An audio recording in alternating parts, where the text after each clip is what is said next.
If you cut your finger like I did a minute ago, it can be pretty easy to lose blood. But thanks to two young local ladies and a special cause, it can also be easy to give blood. You'd be lucky to find a public basketball hoop with its rim still intact today. So if you can't get your hoops fix on at home, Papa Shot is talking a big game. 70% of Americans have filled out their census form. That means 3 out of 10 have not. As the deadline grows closer, local agencies and volunteers got together today in Peoria to push for a strong finish. The Spirit of Peoria, like other businesses, has faced its setbacks during the COVID-19 pandemic, but now opportunities are returning. Bartell took to Facebook for help with pictures of his dogs, his post racking over 24,000 shares throughout the week. Bradley staff members Susan Brill de Ramirez and Antonio Ramirez Barone have both been confirmed dead by Peoria County Police. An interesting discovery was posted on Twitter this week. Check out the back of this starfish at an aquarium in Long Beach, California. It looks like it's been hitting the gym recently, but an aquarium curator said that it's just an illusion. Carly Rathburn and Shayla Sheeline bond over 3 things: sloths, rainbows, and fighting cancer. Both currently in remission after their own battles with leukemia. The duo hosted their 2nd annual blood drive. They got the idea last year after knowing firsthand the long wait times that can occur for blood transfusions at the hospital. It will take forever. One time we had to stay there for 3 hours just waiting for blood. We don't want that for other people. For Nate Bartell, his 4 Malamute puppies are like his own children. So when he returned home on Monday morning after dropping off his son at school, he was distraught to find his door damaged and his pups gone. He knew someone had taken them. For like 2 days, it was the worst feeling in the world, like not knowing who did it, how they did it, if they had guns. Following a car accident that left 4 Peoria women dead last Sunday, there's been an outpouring of fundraising helps for their families to help pay for funeral costs. Anthony Landahl highlights one of those events today. In the wake of tragedy, Junior's Kitchen in Peoria on Main Street could only show their love and support to the grieving families in the most Junior's way. Oxtails, greens, cabbage, sweet potatoes. So it's the soul food, which makes it so special because it's deep down from the heart. All sales from the Junior's Kitchen fundraiser on Sunday will go towards the funeral costs of Jasmine Burns, Quindylan Thomas, Taisha Thomas, and Diamond Williams. Tammy Alexander has been fundraising and cooking meals for the girls' families. She says it's just about being there for each other. It's love.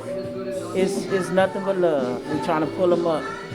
We don't want them falling in no dark place. We want to pull them up and show them that they have a community that's behind them and love them. Diamond Williams' Aunt Tanya was among those in the kitchen and serving food.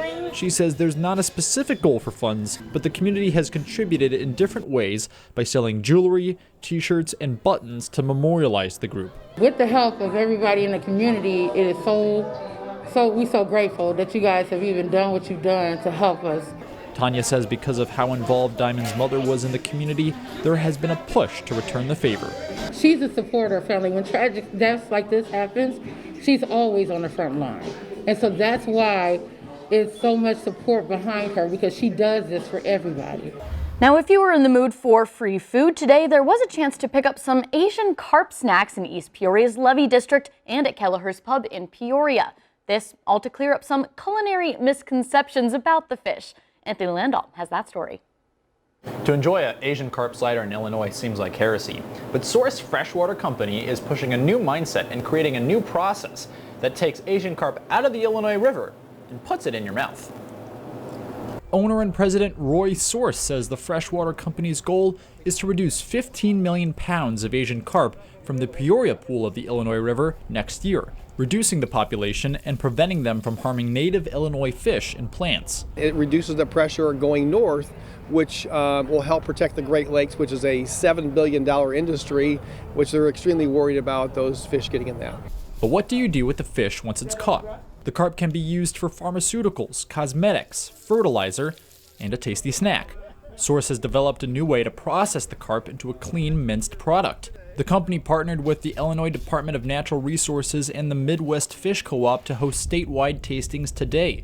Director of iDNA Colleen Callahan says Asian carp is a high source of protein, omega-3, and jobs. We're talking about an infrastructure here now. It takes commercial fishermen, it takes processors, it takes distributors, and so now we're talking about job creation as well. Now it's about creating a demand for consumers. The local effort is hosting events like these. Callahan says there's a global one as well. It's an opportunity to help feed the hungry, not only here in our own communities, but in locations across the world that are starved for a protein source. Pat Sullivan says the fish is sweet and versatile to work with. It just wakes your taste buds up. It's shocking everybody. And that's what's neat is people take, that's carp from our river? Yes. It might just be on his menu for future customers. Just try it. Keep an open mind. If you don't like it, you don't like it. But I think one of my recipes will be on top of their list. In Peoria, for 25 News, I'm Anthony Landahl.